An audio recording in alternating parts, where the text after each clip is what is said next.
ഈ ജിമ്മിന് പോകുന്ന ആളുകളുണ്ടല്ലോ, വർക്കൗട്ട് ചെയ്യുന്ന ആളുകൾ, അതിൽ ഭൂരിഭാഗം പേരും ഈ പ്രോട്ടീൻ പൗഡർ കഴിക്കുന്ന ആളുകളാണ്. ഈ പ്രോട്ടീൻ പൗഡർ കഴിക്കുമ്പോൾ നമ്മുടെ എല്ലുകൾക്ക് എന്തെങ്കിലും പ്രശ്നം വരുമോ? നമുക്ക് ഡയറ്ററി, അതായത് ഭക്ഷണത്തിൽ കൂടെ നമുക്ക് വേണ്ടത്ര പ്രോട്ടീൻ കിട്ടില്ല എന്ന് തോന്നുകയാണെങ്കിൽ സപ്ലിമെന്റ് എടുക്കുന്നതാണ് നല്ലത്.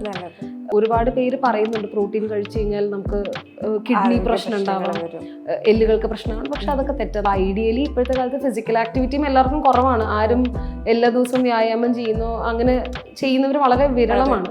അപ്പൊ അതുകൊണ്ട് തന്നെ വണ്ണം കുറയ്ക്കുന്നതാണ് എപ്പോഴും ഐഡിയലി നല്ലത്. വണ്ണുള്ള ആളുകളെ കേൾക്കുന്നുണ്ടാവും. ശാസ്ത്രം വെച്ച് നോക്കുമ്പോൾ പണ്ടത്തെക്കാട്ടിലും ആയുസ് കൂടിയിരിക്കുന്നത് ഇപ്പോഴത്തെ കാലത്താണ്. ഇപ്പോഴത്തെ കാലത്തെ വണ്ണത്തിന്റെ പ്രശ്നം മെറ്റബോളിസം കുറവായതുകൊണ്ടാണ്. നമ്മുടെ മെറ്റബോളിസം നന്നായിട്ടിരുന്നു കഴിഞ്ഞാൽ നമുക്ക് ഒരു പരിധി വരെ പ്രശ്നങ്ങളെ നല്ലോണം ദൂരത്ത് നിർത്താൻ പറ്റും. എല്ലാവരോടും പറയുന്ന ഒരു കാര്യമാണ് വ്യായാമം ശീലമാക്കുക. കാരണം മൊബിലിറ്റി ഉണ്ടെങ്കിലേ നല്ല ബ്ലഡ് സർക്കുലേഷൻ ഉണ്ടാവുള്ളൂ. നല്ല ബ്ലഡ് സർക്കുലേഷൻ ഉണ്ടെങ്കിലേ മസിൽസിന് ശക്തി വരുള്ളൂ.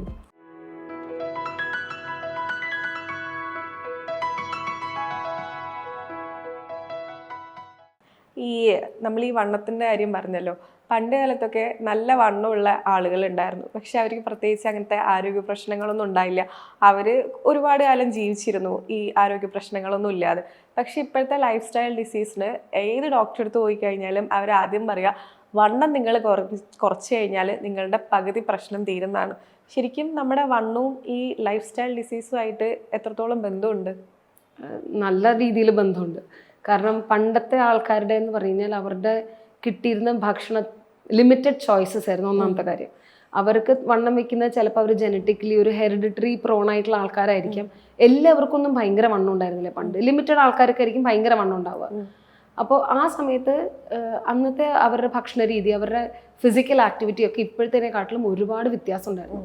അവരെങ്ങനെയായാലും അവരുടെ ഒരു നല്ല രീതിയിലുള്ള ഫിസിക്കൽ ആക്ടിവിറ്റി ഉള്ളത് കൊണ്ടാണ് അവർക്ക് ജനറലി ഹെൽത്തി ആയിട്ടിരുന്നത്. പക്ഷേ ശാസ്ത്രം വെച്ച് നോക്കുമ്പോൾ പണ്ടത്തെക്കാട്ടിലും ആയുസ് കൂടിയിരിക്കുന്നത് ഇപ്പോഴത്തെ കാലത്താണ്.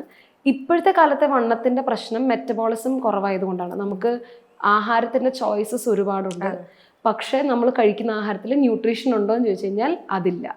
അപ്പൊ ആ ന്യൂട്രീഷണൽ ഡെഫിഷ്യൻസീസ് നമുക്ക് ദേഹത്തേക്ക് പ്രതിഫലിക്കും എന്നുള്ളത് കൊണ്ട് തന്നെയാണ് നമ്മുടെ ലൈഫ് സ്റ്റൈൽ ഡിസീസസിന് ഈ വണ്ണം ഒരു പ്രധാന ഘടകമായിട്ട് നിൽക്കുന്നത്. അപ്പൊ ഐഡിയലി ഇപ്പോഴത്തെ കാലത്ത് ഫിസിക്കൽ ആക്ടിവിറ്റിയും എല്ലാവർക്കും കുറവാണ്. ആരും എല്ലാ ദിവസവും വ്യായാമം ചെയ്യുന്നോ അങ്ങനെ ചെയ്യുന്നവർ വളരെ വിരളമാണ്. അപ്പൊ അതുകൊണ്ട് തന്നെ വണ്ണം കുറയ്ക്കുന്നതാണ് എപ്പോഴും ഐഡിയലി നല്ലത്. വണ്ണുള്ള ആളുകളെ കേൾക്കുന്നുണ്ടാവും.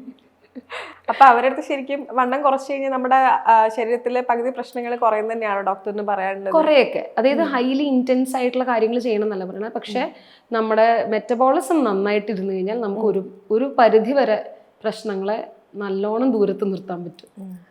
ഈ ജിമ്മിന് പോകുന്ന ആളുകളുണ്ടല്ലോ, വർക്കൗട്ട് ചെയ്യുന്ന ആളുകൾ, അതിൽ ഭൂരിഭാഗം പേരും ഈ പ്രോട്ടീൻ പൗഡർ കഴിക്കുന്ന ആളുകളാണ്. ഈ ചില ജിംസെങ്കിലും അത് നിർബന്ധമായി കഴിക്കണം എന്നും പറയാറുണ്ട്. ഈ പ്രോട്ടീൻ പൗഡർ കഴിക്കുമ്പോൾ നമ്മുടെ എല്ലുകൾക്ക് എന്തെങ്കിലും പ്രശ്നം വരുമോ? ഇല്ല. ആക്ച്വലി ജിമ്മിൽ പോകുമ്പോൾ നമ്മൾ ഇന്റൻസ് വർക്കൗട്ട് ഒക്കെ ചെയ്യുന്ന ആൾക്കാരാണെങ്കിൽ പ്രോട്ടീൻ കഴിക്കുന്നത് എന്തിനാണെന്ന് വെച്ചാൽ നമ്മുടെ മസിൽസ് റീബിൽഡ് ചെയ്യാൻ വേണ്ടിയിട്ടാണ്. മസിൽസ് റീബിൽഡ് ചെയ്താൽ നമ്മൾ ശക്തി വരുള്ളൂ, അല്ലെങ്കിൽ ആരോഗ്യം നിലനിർത്താൻ പറ്റുള്ളൂ.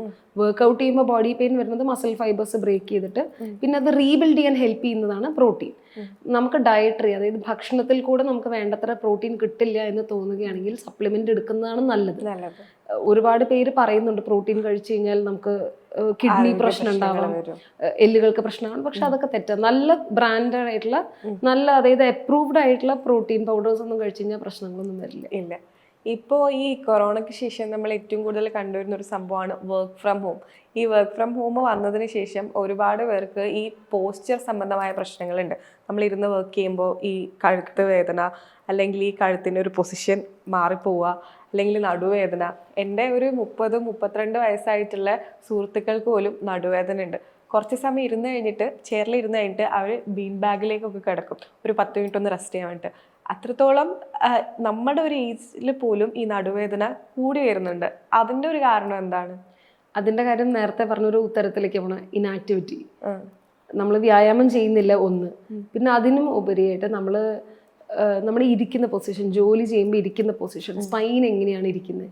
മിക്കവാറും ആൾക്കാർ ഇരിക്കുന്ന ചെയറോ ലാപ്ടോപ്പ് വെക്കുന്ന ടേബിളോ ഒന്നും ശ്രദ്ധിക്കുന്നുണ്ടാവില്ല. അവർ അവരുടെ ജോലിയിൽ മുഴുകി കഴിഞ്ഞാൽ മണിക്കൂറുകളോളം ചിലപ്പോൾ അതിലിരിക്കും. അപ്പോൾ ഈ കാര്യങ്ങളെല്ലാം നമ്മുടെ ഇരിക്കുന്ന പൊസിഷൻ്റെ ശരിയല്ലായിക, വ്യായാമക്കുറവ്, ന്യൂട്രീഷൻ്റെ ഡെഫിഷ്യൻസി, വീണ്ടും ന്യൂട്രീഷനിലേക്ക് തന്നെ എത്തുന്നത്, അങ്ങനത്തെ കാര്യങ്ങളൊക്കെ വരുമ്പം തീർച്ചയായിട്ടും നമ്മുടെ നട്ടലിനെ പ്രതികൂലമായിട്ട് ബാധിക്കും. അത് 32 വയസ്സെന്നല്ല, നമുക്കിവിടെ എൻട്രൻസിനൊക്കെ പഠിക്കുന്ന കുട്ടികൾ വരെ ഡിസ്ക് റിലേറ്റഡ് ഇഷ്യൂസ് ആയിട്ട് വരുന്നുണ്ട്. കാരണം അവരുടെ ആ ഇന്റൻസ് ആയിട്ട് കുറെ നേരം ഇരുന്നുള്ള പഠിത്തം, സ്റ്റൂപ്പ് പോസ്റ്റർ, അങ്ങനത്തെ കാര്യങ്ങളൊക്കെ ഡിസ്കിനെ ബാധിക്കുന്നുണ്ട്. ഇതിലൊക്കെ തന്നെ പക്ഷേ നമുക്ക് അതിലുള്ള സൊല്യൂഷൻ എന്ന് പറഞ്ഞു കഴിഞ്ഞാൽ, ഡിസ്ക് റിലേറ്റഡ് ഇഷ്യൂസ് വന്നിട്ടുണ്ടെങ്കിൽ സ്വാഭാവികമായിട്ട് അതിനുള്ള ചികിത്സകളും മരുന്നുകൾ കഴിക്കുക. അതിൻ്റെ കൂടെ തന്നെ വ്യായാമം ശീലമാക്കുക. എല്ലാവരോടും പറയുന്ന ഒരു കാര്യമാണ് വ്യായാമം ശീലമാക്കുക. കാരണം മൊബിലിറ്റി ഉണ്ടെങ്കിലേ നല്ല ബ്ലഡ് സർക്കുലേഷൻ ഉണ്ടാവുള്ളൂ. നല്ല ബ്ലഡ് സർക്കുലേഷൻ ഉണ്ടെങ്കിലേ മസിൽസിന് ശക്തി വരുള്ളൂ.